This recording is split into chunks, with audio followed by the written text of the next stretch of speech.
आज तक रेडियो सुनता है सारा जहां।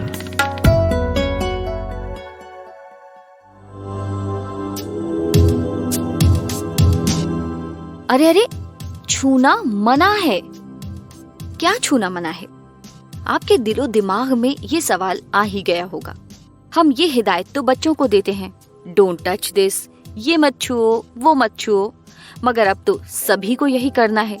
बाहर जाओ तो कुछ मत छुओ, यहाँ तक कि किसी इंसान को मत छुओ, हाथ से हाथ भी न छुओ, और तो और अपने हाथ से आंख, नाक, मुंह न छुओ। हाँ जी, छुओ तो बस सैनिटाइज करके ही छुओ। नमस्कार, मैं हूँ माधुरी, आज के कोरोना कवरेज में, आज तक रेडियो के इस खास पॉडकास्ट में, जहां हम आपके लिए कोरोना से जुड़ी खबरें ले आते हैं देश परदेश से, और बहुत सारी बातें भी करते हैं। अब क्योंकि सैनिटाइजर की बात निकली है तो हम सैनिटाइजर की बात भी करेंगे, लेकिन उससे पहले सुर्खियां। देश में पिछले 24 घंटों में 56,000 से ज्यादा नए मामले सामने आने से संक्रमितों की संख्या 19,64,000 के पार हो गई है। केंद्र सरकार ने 890 करोड़ रुपए राज्यों को कोविड-19 से निपटने के वास्ते दिए हैं। अहमदाबाद में एक निजी अस्पताल में जहां कोरोना के मरीज भर्ती थे, आग लग जाने से 8 कोरोना मरीजों की मौत हो गई। विश्व में कोविड-19 के कारण अब तक 1,90,00,000 से ज्यादा लोग संक्रमित हुए हैं और 7 लाख से ज्यादा लोगों की मौत हो चुकी है। भारत मृतकों की संख्या के मामले में 5वें स्थान पर है। मई के बाद पहली बार जर्मनी में डेली केसेस 1,000 से ऊपर हुए हैं। फ्रांस में भी 30 मई के बाद से कोरोना के मामलों में बड़ा उछाल देखा गया। वहां पिछले 24 घंटे में 1,695 पॉजिटिव केस मिले। कोरोना के बारे में गलत जानकारी साझा करने को लेकर माइक्रो ब्लॉगिंग वेबसाइट ट्विटर ने अमेरिका के राष्ट्रपति डोनाल्ड ट्रंप के कैंपेन अकाउंट पर अस्थायी रूप से रोक लगा दी है। एक काम करिए, आप गूगल पर सैनिटाइजर शब्द ढूंढिए।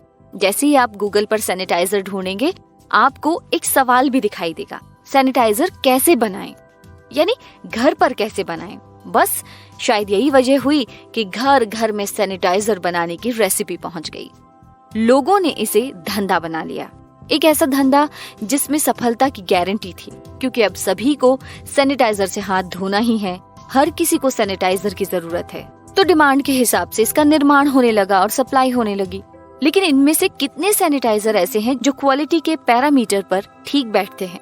हरियाणा में 11 ब्रांड के सैनिटाइजर क्वालिटी पैरामीटर पर ठीक नहीं बैठे तो सरकार ने इन कंपनियों के लाइसेंस जब्त कर लिए। इनमें से कुछ में तो मिथेनॉल था, जो बहुत ही हानिकारक होता है, बहुत नुकसानदायक होता है। सैनिटाइजर के साथ साथ मास्क को भी लोगों ने कमाई का जरिया बना लिया है और मास्क भी घर घर में बनाए जाने लगे। मास्क फैशन बन गया, लेकिन क्या वो एक अच्छे मास्क का काम करता है? इन सब चिंताओं को लेकर हम पहुंचे इंडियन मेडिकल एसोसिएशन के x secretary doctor Narendra Saini के पास और पूछा कि आखिर कैसे पहचान हो नकली सैनिटाइजर के बीच में असली सैनिटाइजर की। देखिए, सबसे बड़ी बात है कि ऐसे सैनिटाइजर को पहचानना आम जनता के लिए बहुत मुश्किल काम है।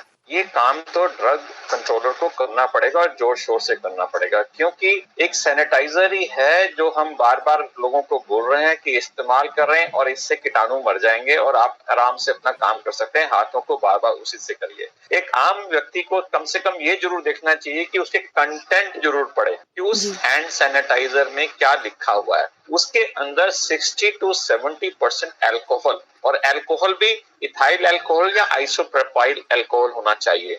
यदि वहां पर कोई अल्कोहल नहीं लिखा हुआ तो उस सैनिटाइजर को मत लिखिए। यदि उसमें लिखा हुआ है 90% या 40% तो भी मत लीजिए। ये मत सोचिएगा कि वहां 90% लिखा है तो ये ज्यादा अच्छा सैनिटाइजर है। नहीं, हमें 60 to 70% चाहिए। उसमें पानी की मात्रा भी उचित मात्रा होनी चाहिए, तभी वो इफेक्टिव रहता है, अदरवाइज वो इफेक्टिव नहीं होता। तो किसी के बहकावे में नहीं आना। तीसरा, उसमें यदि मिथेनॉल जैसी चीज लिखी है तो बिल्कुल नहीं लेना। बट यदि कोई सैनिटाइजर बेचते हैं, वो शायद आपको गुमराह भी कर सकते हैं। उसके अंदर लिखा हो सकता है कि इतना है, लेकिन होगा नहीं इतना। इसके लिए ड्रग कंपनीज, ड्रग कंट्रोलर को बड़े ध्यान से काम करना होगा, उनको सर्विलांस करना होगा।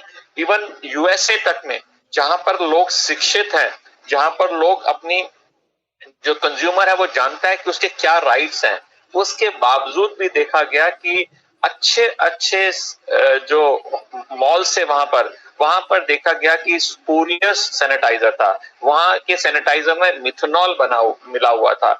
ये मिथेनॉल जो है यदि हमारे शरीर के अंदर जाता है तो हमें बहुत तरह के नुकसान पहुंचा सकता है, यानी कि वो हमारे हार्ट को खराब कर सकता है, हमारी किडनी को खराब कर सकता है, हमारे इंटेस्टाइन को खराब कर सकता है, हमारी आंखों को खराब सकता है, हमारे ब्रेन को खराब कर सकता है। तो इतने सारे इस चीज के नुकसान हो सकते हैं।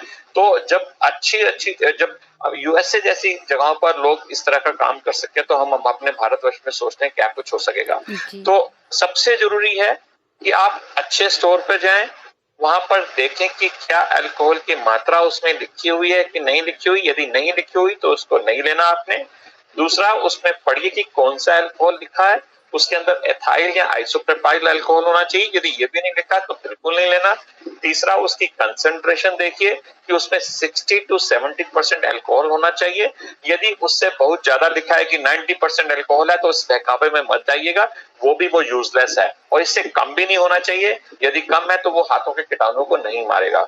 और चौथा, हमारे ड्रग कंट्रोलर को, क्योंकि इसके बावजूद भी हम सूंघ कर नहीं बता पाएंगे कि ये इसमें इतनी अल्कोहल है कि नहीं है। यदि किसी कंपनी ने अपने झूठ मूठ से लिख दिया गया है तो इसके लिए ड्रग कंट्रोलर का बहुत बड़ा रोल होता है। वो उसमें कार्रवाई करे, सर्वे करे और ये देखे कि कहाँ पर स्पूरियस ये बिक रहा है। और ये आई थिंक वार्निंग साइंस भी, वार्निंग सिंबल्स भी लगने चाहिए हर जगह पर ड्रग कंट्रोलर की तरफ के, कि इसके ऊपर उचित कार्रवाई की जाएगी। मास्क के बारे में भी बताएं डॉक्टर साहब, क्योंकि कौन सा मास्क सही है, बड़ा कंफ्यूजन है और बहुत समझ नहीं आता कि क्या लें। N95 लें, कोई कहता है कपड़े के मास्क पहने। तो किस चीज का ध्यान रखें मास्क लेते वक्त? देखिए, एक पहला मास्क जो आपने मार्केट से ले रहे, क्योंकि आज की तारीख में आपको मास्क एक दिन या 2 दिन के लिए नहीं पहनना, आपको काफी लंबे समय तक पहनना होगा, जिसका अभी हम शायद अभी तक नहीं बता पाएंगे कितने दिनों तक पहनना होगा। तो जो भी मार्केट से आप लेंगे, एक तो वो कॉस्टली होंगे। यदि फिर भी आप लेना चाहते हो तो एक चीज का ध्यान रखें कि उसके बाहर एक बोलते हैं रेस्पिरेटर, आप देखेंगे एक गोल सा एक बना होता है जिसके द्वारा वो आप सांस जब आप छोड़ते हो तो वो बाहर तक जा सकता है उसके थ्रू। तो उसके अंदर वो कोई रेस्पिरेटर नहीं होना चाहिए। एक प्लेन मास्क होना चाहिए जो कि चारों तरफ से आपके नाक को और आपके मुंह को अच्छे से ढक पाए। मास्क पहले आपके मुंह के ऊपर फिटेड होना चाहिए। यदि वो अच्छे से फिट नहीं हो रहा तो वो आपके लिए यूजफुल नहीं है। तो सबसे पहला वो है कि आपके मास्क बिल्कुल फिटेड होना चाहिए।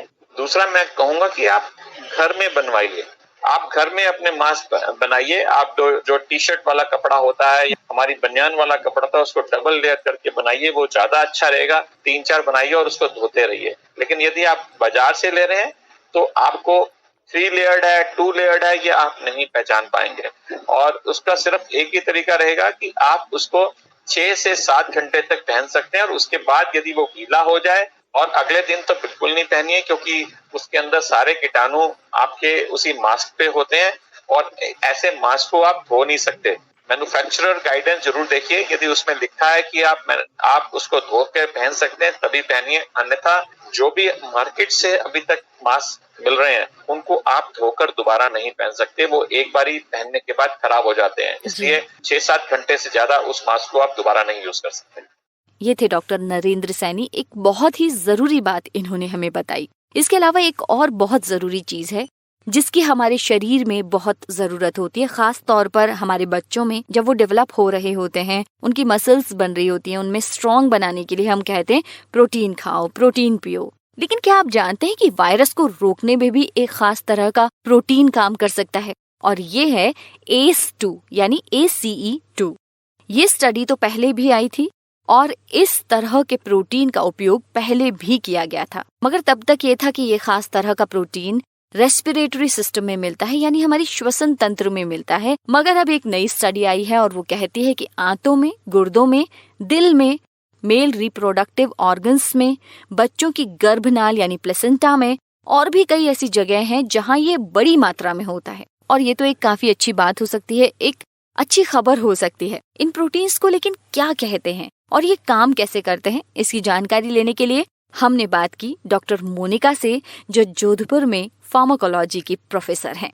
जी डॉक्टर मोनिका। हाँ, सबसे पहले तो डिकोय प्रोटीन जो है उसका मतलब है कि लुभाने वाला प्रोटीन, और ऐसा वैज्ञानिक इस स्टडी में कह रहे हैं कि ये जो प्रोटीन है वो बेसिकली कोरोना के संक्रमण को रोकने में हेल्पफुल होगा। ये जो डिकोय प्रोटीन है वो इस कोरोना वायरस से बाइंड होगा और जो ह्यूमन सेल है उसमें इन्फेक्शन को रोक देगा। तो बेसिकली कोरोना वायरस क्या करता है कि सबसे पहले ह्यूमन सेल की जो सतह होती है, ऊपरी जो सतह होती है, उस पे कुछ रिसेप्टर्स प्रेजेंट होते हैं, और जो कोरोना वायरस है वो इस रिसेप्टर से आके बाइंड होएगा। और ये जो रिसेप्टर हैं बेसिकली ये क्या करेंगे कि जो कोरोना वायरस है उसके लिए एक तरह से एंट्री गेट का काम करेंगे और कोरोना वायरस को ह्यूमन सेल के अंदर एंटर करवाएंगे। ये जो रिसेप्टर हैं ये मेनली ACE2 रिसेप्टर होते हैं जो हमारी सेल की सरफेस पे उपस्थित रहते हैं। ACE2 रिसेप्टर का मतलब है एंजियोटेंसिन कन्वर्टिंग एंजाइम 2 रिसेप्टर्स, और ये जो रिसेप्टर हैं ये हमारी बॉडी में बहुत जगह पाए जाते हैं, जैसे लंग, किडनी और हार्ट के जो टिश्यूज़ होते हैं उन पे पाए जाते हैं। और इन जो रिसेप्टर का काम होता है ये बेसिकली हमारी बॉडी के अंदर ब्लड प्रेशर को रेगुलेट करते हैं। अब ये जो स्टडी की है उसके अंदर ये पाया गया है कि अगर हम ACE2 रिसेप्टर से मिलते जुलते, मतलब कि ACE2 रिसेप्टर की स्ट्रक्चर के जैसे ही रिसेप्टर या प्रोटीन को बॉडी के अंदर एडमिनिस्टर करवा दें, तो जो कोरोना वायरस जब हमारी बॉडी में आएगा या हमारी बॉडी में एंटर करेगा तो वो क्या करेगा कि इन डिकोय प्रोटीन से बाइंड हो जाएगा, और वो जो हमारी सेल के ऊपर जो ACE2 रिसेप्टर थे उनसे बाइंड नहीं होगा। तो इससे क्या होगा कि जो कोरोना वायरस है वो जो ह्यूमन सेल के अंदर एंटर नहीं कर पाएगा, तो वो ह्यूमन सेल को इन्फेक्ट भी नहीं कर पाएगा। तो इसलिए हम ये डिकोय प्रोटीन यूज़ कर सकते हैं कि जो कोरोना वायरस है वो इन डिकोय प्रोटीन से बाइंड होके एक तरह से न्यूट्रलाइज हो जाएगा, मतलब अपना जो काम है, जो बॉडी को इन्फेक्शन करने वाला काम है वो नहीं कर पाएगा। अब ये जो स्टडी है ये एक अच्छी स्टडी है, और इससे पहले भी डिकोय प्रोटीन जो है वो हम यूज़ कर चुके हैं।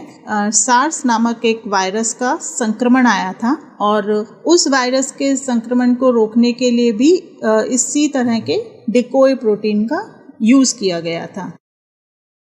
तो क्या इस स्टडी के अनुसार अब कोरोना का इलाज संभव होगा? इस स्टडी में ड्रॉबैक्स हैं, जैसे अब ये जो स्टडी है ये हमें ये नहीं बताता कि ये उन सेल को भी प्रोटेक्ट कर सकता है जो मतलब पहले से ही कोरोना से इन्फेक्टेड हैं, या फिर ये जो डिकोय प्रोटीन है वो केवल जो नए संक्रमण होंगे कोरोना से उसी को रोकने में हेल्पफुल रहेगा। और इसके अलावा एक ये भी है कि अगर ये ACE2 रिसेप्टर हैं हमारी बॉडी में तो वो हमारी बॉडी के ब्लड प्रेशर को रेगुलेट कर रहे हैं, तो हो सकता है कि ये जो डिकोय प्रोटीन है वो हमारी ये जो ब्लड प्रेशर के रेगुलेशन की प्रक्रिया है हो सकता है ये उसको भी अफेक्ट कर दे। तो इसलिए अभी इस स्टडी में और ज़्यादा रिसर्च की ज़रूरत है। मतलब कि अभी ह्यूमन सेफ्टी का अगर हम मेज़र एक देखें तो उस हिसाब से ये स्टडी अभी हमें पूरी तरह से सेटिस्फाई नहीं करती है, और अगर ये और रिसर्च करके ये जो सेफ्टी मेज़र के मापदंड हैं अगर इनको ये पूरा करती है तो हो सकता है कि ये कोरोना के लिए एक अच्छा ट्रीटमेंट साबित हो सकता है। पर अभी तो इसके बारे में पूरी तरह से कुछ कहना मुश्किल ही होगा। अभी इस स्टडी में और रिसर्च की ज़रूरत है। ये थी डॉक्टर मोनिका पाराशर। कहते हैं कि बच्चा जब पैदा होता है तो उसकी और उसके माँ की दोनों की गंध एक जैसी होती है। दोनों एक ही गंध में लिपटे हुए रहते हैं और ये गंध पता है क्या होती है? ये होती है दूध की गंध। ये हफ्ता यानी 1 से लेकर 7 अगस्त तक स्तनपान सप्ताह है, ब्रेस्ट फीडिंग वीक है। दुनिया भर की माँओं को अपने बच्चों को दूध पिलाने को मोटिवेट किया जाता है। इस हफ्ते के अंदर कई कार्यक्रम होते हैं, यूनिसेफ भी चलाता है। लेकिन आज कोरोना के वक्त में किसी दूध पिलाने वाली माँ को कोरोना संक्रमण हो जाए तो क्या वो अपने बच्चे को दूध पिला सकती है? ये एक बहुत ही नेचुरल सी जिज्ञासा है जो किसी भी माँ के जहन में आ सकती है। तो आइए डॉक्टर कोमल झंवर से जानते हैं, जो राजस्थान के उदयपुर में एक गायनेकोलॉजिस्ट हैं। जी डॉक्टर कोमल।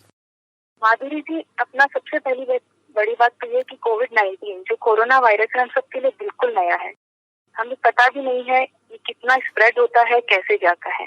इसके लिए इसकी जितनी गाइडलाइंस बनी है आज तक बार बार रिवाइज भी हुई है कि अपन को कैसे फीड कराना है, कंफर्म और सस्पेक्टेड में कितना इसका स्प्रेड होता है। बट जो हमारी women and child development ministry और WHO गाइडलाइंस कहती है उसके हिसाब से अपन को मैक्सिमम टू मैक्सिमम मदर को प्रमोट करना है कि वो फीड कराए, क्योंकि जितनी स्टडीज हुई है उन्हें पता चला है कि ब्रेस्ट मिल्क में कोरोना वायरस अभी तक नहीं है। तो हमें कोशिश ये करना है, उन्हें बार बार मोटिवेट करना है कि ब्रेस्ट फीड कराए और उसके साथ कुछ सावधानियां भी लेनी है। और क्या सही तरीका है फीड कराने का? सही तरीका देखो, हम जब ब्रेस्ट फीड करा रहे हैं कोविड पॉजिटिव पेशेंट या सस्पेक्टेड केस को, कुछ सावधानियां जो हमें बरतनी है, जो हम अभी बहुत दिनों से सुन रहे हैं, most important hand washing, sanitization, उसी को हमें इसमें इस्तेमाल करना है। सबसे पहले जैसे आपने अगर बेबी को हाथ में लिया है तो अपना हमेशा हैंड अच्छे से वॉश करें। उसके बाद बेबी को हाथ में ले, उसके बाद अपने फेस को पूरा कवर करना है, क्लोथ फेस मास्क से कवर करना है, इवन फेस शील्ड भी अप्लाई करें ताकि जो भी एरोजोल आपके बन रहे हैं आ रहे हैं वो बच्चे के पास ना पहुंचे। और सब अगर आप बॉटल फीड या ब्रेस्ट पंप इस्तेमाल कर रही है तो डेफिनेटली उसे प्रॉपर सैनिटाइज करें। और सैनिटाइज जो इतने टाइम से सुनते आ रहे हैं, सैनिटाइजेशन में अपना 60 to 70% अल्कोहल से अपन को हर चीज सैनिटाइज करनी है ताकि कम से कम इन्फेक्शन स्प्रेड हो।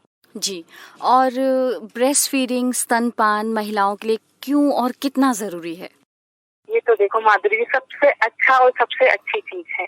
मदर को ब्रेस्ट फीडिंग से ही जो मदरहुड फीलिंग आती है, मातृत्व फीलिंग तभी आती है जब मदर अपने बच्चे को फीड कराती है। और सबसे ज्यादा इमोशनल बॉन्डिंग मदर की और एक जो कॉन्फिडेंस होता है वो हमेशा ब्रेस्ट फीडिंग से ही मदर को मिलता है। और एक जो सबसे इम्पोर्टेंट चीज होती है कि ड्यूरिंग प्रेगनेंसी मदर को बहुत फीलिंग आती है कि उसका फिगर कितना खराब हो गया है, उसका सब कुछ बॉडी टोन चली गई है। Breast feeding is the only thing जिससे मदर अपना पूरा बॉडी फिजिक, अपनी बॉडी टोन रिगेन कर सकती है।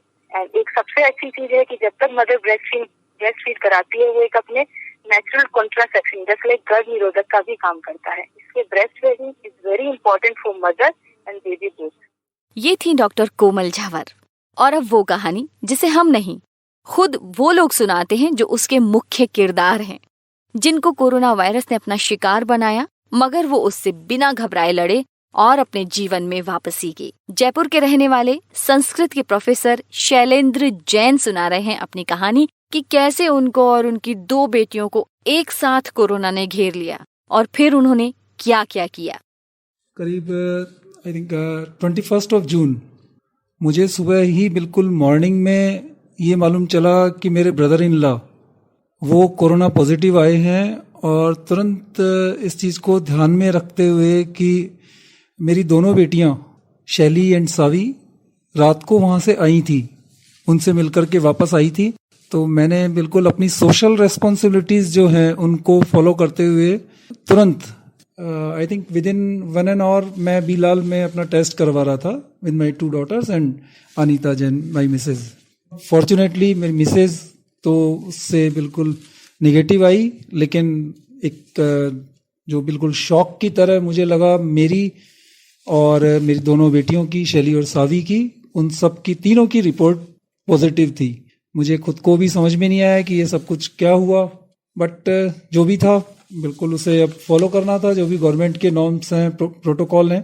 और शाम को जब रिपोर्ट आई तो उसके तुरंत बाद में मैंने और दोनों बेटियों ने अपना सामान पैक करके, बस कंफ्यूजन जरूर थे कि अब जाना कहाँ है, कि हॉस्पिटल में, प्राइवेट हॉस्पिटल या फिर गवर्नमेंट हॉस्पिटल, बट मिसेज ने भी अपना पूरी ड्यूटीज को फॉलो करते हुए तीनों के सामान अलग अलग बैग्स में पैक कर दिए कि जाना है तो जाना है। अब इसमें क्या सोचना, पैनिक जरूर था माइंड में, मेंटल स्ट्रेस बहुत एक साथ पूरी तरह से हाइप पर थी, समझ में भी नहीं आ रहा था। लेकिन क्योंकि ये चीज सबसे पहले करना था कि हॉस्पिटल में जाना है, बस यही था कि रात को करीब 8 साढ़े 8 बजे रवाना हो गए हम लोग गाड़ी में। फॉर्चुनेटली मुझे भी हॉस्पिटल का होम पैकेज वो मेरे मतलब सामने आया व्हाट्सएप पर ही, और उन्होंने होम क्वारंटीन के लिए मुझे पूरी तरह से गाइडलाइंस मुझे गाइड किया। मैंने ऑनलाइन पेमेंट करके और वो सारा पैकेज मैंने तीनों के लिए हाथों हाथ मैंने लिया। रात को ये जरूर हुआ कि जो गवर्नमेंट हॉस्पिटल से, जो CMHO से जो डॉक्टर आते हैं, उन्होंने एक बार तो उनकी बात से तो मैं तो पूरी तरह से मतलब थ्रेटन हो गया था कि महात्मा गांधी हॉस्पिटल कौन होता है आपको होम क्वारंटीन करने वाला। बट जो CMHO से जो डॉक्टर थे सतीश मिश्रा, जब वो घर आए मुझे ले जाने के लिए हॉस्पिटलाइज करने के हिसाब से, जो एम्बुलेंस आती है सभी जो कोरोना पॉजिटिव होते हैं, उन्होंने आने के बाद में मेरी सिचुएशन बहुत अच्छे से उसको समझी। और उन दिनों में तब तक तो जून के लास्ट मंथ तक तो होम क्वारंटीन का सेटअप भी शुरू नहीं हुआ था, बट उन्होंने मुझे फुल सपोर्ट किया। और होम क्वारंटीन के लिए घर की सिचुएशन, पोजीशन, सारी कंडीशंस देखने के बाद में रात को करीब 12 बजे के करीब वो घर से गए और उनका पूरा सपोर्ट मेरे पास में रहा और मैं पूरे होम क्वारंटीन में फिर नेक्स्ट डे से स्टार्ट हुआ। बट आई थिंक जो इसमें मेंटल स्ट्रेस जो होती है, कोरोना से तो आप 4-5 दिन में सही हो जाएंगे, 7 दिन में सही हो जाएंगे, लेकिन ये जो आपको जो मतलब इसके जो साइड इफेक्ट्स हैं, जो मेंटल स्ट्रेस के रूप में ही मैं इसको बताना चाहूंगा कि मेरे खुद के समझ में नहीं आ रहा था कि बिटिया कैसे अपना ऑनलाइन एग्जाम्स दे पाएगी। ये तो मैं बहुत फॉर्चुनेट था कि मुझे होम क्वारंटीन की फैसिलिटी मुझे मिली और इस वजह से वो अपने प्रोजेक्ट को भी पूरा कर पाई और अपने सारे ऑनलाइन एग्जाम्स को, क्लासेस को वो पूरा अटेंड कर पाई। बट जो मेंटल स्ट्रेस ये थी कि घर पे किस तरीके से हम fully quarantine without giving any touch to my mother और माय मिसेज, हम तीनों को बहुत फुल्ली आइसोलेशन में रहना था, क्योंकि अब ये भी हमारी भी रेस्पॉन्सिबिलिटी थी कि हम किसी और को इन्फेक्ट ना होने दें कोरोना से। और मेरी मिसेज ने इस जो 10 दिन का जो मेरा पीरियड रहा, 10 से 15 दिन का, उसमें के सपोर्ट को तो खैर मैं भूल नहीं सकता। जो कुछ भी हम तीनों जो कोरोना से हम बाहर निकले 9 दिन 10 दिन के बाद में जो नेगेटिव रिपोर्ट आई थी, आई थिंक ये सब कुछ शायद मेरी मिसेज की वजह से ही है। और उसके अलावा भी कुछ, क्योंकि फीवर मेरा जा नहीं रहा था, तो फिर ये सब कुछ शायद मुझे भी लगने लगा था कि मुझे अब हॉस्पिटलाइज ही होना पड़ेगा। बट ऐसे में मिसेज और बच्चियों ने मेरे को फुल सपोर्ट किया और थोड़ा सा मैंने अपने मतलब जो गर्म चीज का जो ज्यादा मैंने यूज लेना शुरू किया था वो मैंने कम किया और फ्रेश एयर मॉर्निंग में मैंने छत पर जाना शुरू किया। शायद कुछ एक चीजें ये जो प्राणायाम है, बट एनी हाउ मैं किसी भी तरीके से 7-8 दिन के अंदर अंदर मैं इससे रिकवर हो पाया। टेस्ट का रिपोर्ट जब आया तो मैं सभी को यही कहना चाहूंगा कि मैं जो इन सब मतलब हमेशा मास्क लगा के रखना, बच्चियों को भी यही बोलना और सभी को ये बोलना, और लाइक इरिटेट हो जाना अगर सामने वाले ने कुछ जो प्रोटोकॉल्स हैं उनको फॉलो नहीं किया है कोरोना पीरियड में, तो नाराज सा हो जाना। मैं जब इतना ध्यान रखता था फिर भी अगर मैं पॉजिटिव आ सकता हूं, देन आई थिंक कि ये तो शायद अब जब ये भी प्रूव हो गया है कि एरोसोल्स भी हैं सभी तरफ, तो हमें बचना बहुत ज्यादा जरूरी है। लोग ये बोलते हैं अरे क्या करना है डर करके, मेरा मानना ये है कि डरना नहीं है, सजग रहना है। शैलेंद्र जैन जी को एक स्वस्थ जीवन की दुआएं हमारी तरफ से, आज तक रेडियो की टीम की तरफ से, और हाँ, आप सभी लोगों के लिए भी एक ही बात, छूना मना है। फिलहाल इजाजत दीजिए, नमस्कार।